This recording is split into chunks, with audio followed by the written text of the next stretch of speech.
The Jeb Bush campaign is shattering fundraising records. In the first half of the year, he has raised more than $114 million.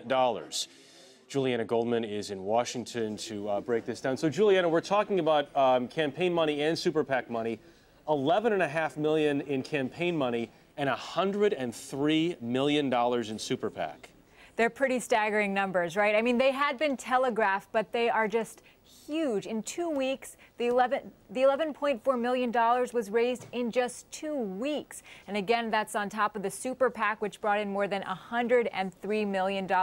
Jeff, he's really blown everyone else out of the water. And it's worth noting that he raised the $100 million or so during the time when Jeb Bush says he was deciding whether to run for president. Now, the only other candidate who comes close, and it's not even really close, is Hillary Clinton. The super PACs backing her have raised over $23 million.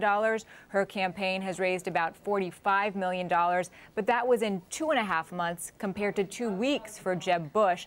You have to look at the pace that Bush is raising money. He's at about $712,500 per day compared to Clinton, who had raised about $570,000 per day. And now the momentum going forward. Right. It's a really big deal. I mean, if we're talking about the money primary, Jeb Bush has just won it hands down. I mean, but bigger picture, what this gives you a sense of is the kind of money that we're talking about that's going to be spent in this campaign. The landscape has fundamentally changed post Citizens United, and super PACs are also evolving. I mean, if you look back at the 2012 cycle, Mitt Romney's super PAC had raised $12.3 million at this point in 2011. Bush has raised nearly 10 times that.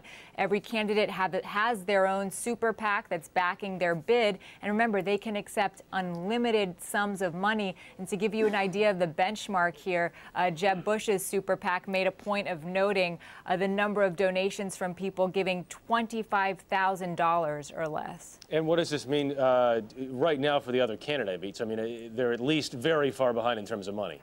Well, that's right. Then it sends a signal of strength to the candidates, to other donors.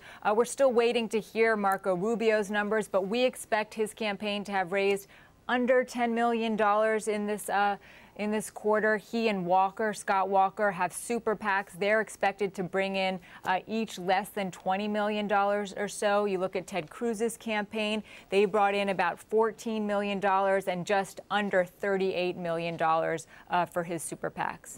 This kind of money, though, also establishing new targets for Democrats, correct? Yeah, it is. But the challenge for Democrats is that they don't have the kind of donors who are willing to write checks for $10 and $20 million, which we'll likely be seeing on the Republican side. Julianne, I also want to ask you about this. So Jeb Bush says people need to work longer hours. What's the reaction to that, and why did he say that? So just for some context here, on Wednesday, he was meeting with an editorial board in New Hampshire for a local paper.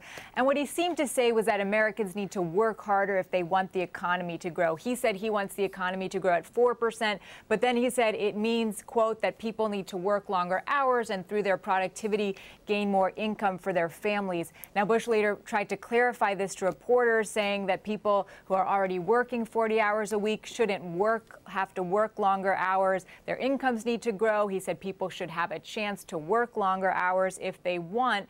But the problem here for Bush is that as somebody who's worth more than $20 million, it paints him as potentially out of touch. Democrats are trying to jump on this to draw the connection and draw similarities to Mitt Romney's 47% comments from 2012 and try to use this to show that he's not in touch with the economic concerns of average Americans. And it's not just Democrats. Ted Cruz's campaign also tried to jump in, also drawing the connection to Mitt Romney, saying that Bush might want to be careful to open himself to these kinds of comparisons. Julianna, thank you very much. Sure.